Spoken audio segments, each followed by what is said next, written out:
Siapa di antara Anda yang pernah punya masalah dan merasa masalahnya itu sulit untuk diselesaikan? Mungkin Anda punya masalah finansial dan ini wah luar biasa ya, kebutuhannya sudah sangat mendesak, tapi kemudian uang kok tak muncul ya. Benih-benihnya pun tak muncul. Atau Anda mungkin punya masalah dengan pasangan, dalam hubungan, atau anak sakit yang tidak kunjung sembuh dan lain sebagainya ya. Intinya ada sebuah masalah yang Anda kebingungan, ini kok nggak ada solusinya. Atau setidaknya Anda merasa bahwa ini kok maju mentok, mundur mentok kan. Kiri kanan juga mentok. Nah, siapa di antara Anda yang pernah seperti itu? Teman-teman semua, saya pernah di posisi itu ya. Dan saat itu saya sampai berdoa, ya Allah, kalau emang saya mesti mati, inilah saat yang tepat saya mati. Siapa di antara Anda yang pernah berdoa seperti itu? Karena memang situasinya kayak ngerasa, ini kayaknya pengen menghilang aja gitu kan. Nah, saya tuh pernah di posisi itu, saking ngerasa mentoknya.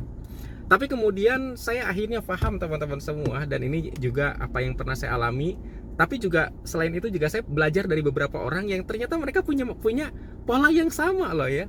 Jadi ketika Anda punya masalah, jangan pernah berpikir untuk menyelesaikan masalah itu. Nah, itu dia tuh.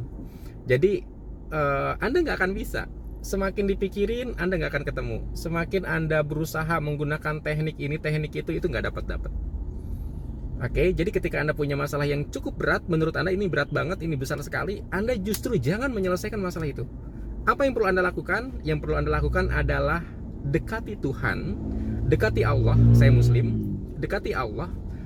Caranya adalah, kalau saya itu baca Al-Quran lama. Lamanya itu, durasi menurut saya lama itu ya 30 menit sampai 1 jam.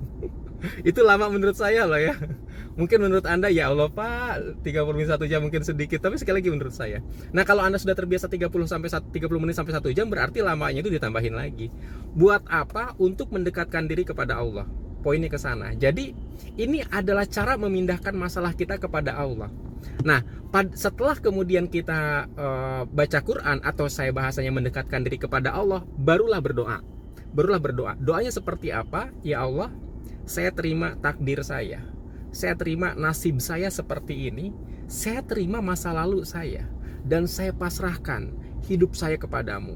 Seandainya saya harus rugi, rugilah saya. Seandainya saya harus hancur, hancurlah saya. Seandainya saya harus beruntung, beruntunglah saya. Seandainya saya harus merdeka, merdekalah saya. Jadi intinya adalah Anda benar-benar menyerahkan, terserah Allah. Kurang lebih seperti itu ya. Tapi ingat sekali lagi, Anda dahului dengan mendekatkan diri kepada Allah. Salah satu diantaranya adalah baca Al-Quran. Atau sebenarnya bisa juga Anda sholat gitu ya, sholat sunnah, Anda sujud. Nah, lalu ketika Anda berdoa itu, Anda menangislah kayak gitu ya. Jadi Anda boleh nangis, ya Allah. Jadi jangan ya Allah tolonglah aku. Enggak, malah bukan begitu. Semakin Anda tolonglah aku, semakin pikiran Anda itu kritis gitu loh. Bagaimana Allah nolongnya? Gimana kalau Allah nggak nolong gitu kan? Justru lompati kekritisan pikiran itu dengan cara, ya Allah, saya terima. Kayak gitu, saya terima takdir saya terima nasib saya terima hidup saya seperti ini, saya terima ditagih-tagih, ya Allah, saya terima dengan penghinaan ini, saya terima dengan kelaparan ini, saya terima ketakutan saya terima kehilangan harga diri saya. Pokoknya semuanya Anda terima. Oke, setelah itu Anda setelah berdoa itu Anda perbanyak zikir. Zikirnya teman-teman semua itu juga lama. Dan zikirnya bukan astagfirullahaladzim, enggak. Astagfirullahaladzim. Dan bayangkan pada saat berzikir ini, bayangkan semua ketakutan Anda, bayangkan semua prasangka buruk Anda. Jangan-jangan kalau nggak usaha ya gimana kita bisa makan? Bayangin Anda nggak makan, bayangin makanan langka. Lalu istighfar, astagfirullahaladzim. Nah, teman-teman semua, dari yang saya alami dan dari banyak orang yang mengalami, itu setelah itu tuh muncul gagasan-gagasan yang ketika kita lakukan ternyata boom, itu benar-benar solusi banget. Jadi sebenarnya ketika kita punya masalah tuh bukan kita nggak mau usaha, bukan, tetapi bingung juga mau usaha apa gitu kan. Jadi sebenarnya Anda butuh gagasan. Nah, gagasan itu hakikatnya hidayah.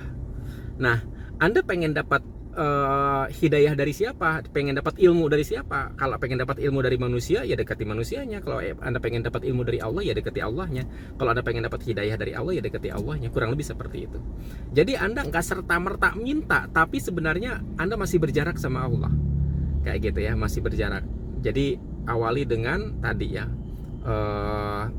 membaca Al-Baqarah lagi, membaca Al-Quran, bisa juga kemudian sholat, apapun intinya Anda benar-benar mendekatkan diri kepada Allah.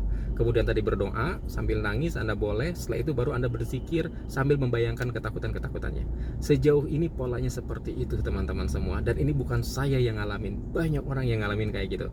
Oke, itu aja teman-teman semua sharingnya. Terima kasih. Kalau ada yang benar, ingat dari Allah ya, jangan pernah bilang bahwa ini ilmu Sofyan. Terima kasih. Assalamualaikum warahmatullahi wabarakatuh.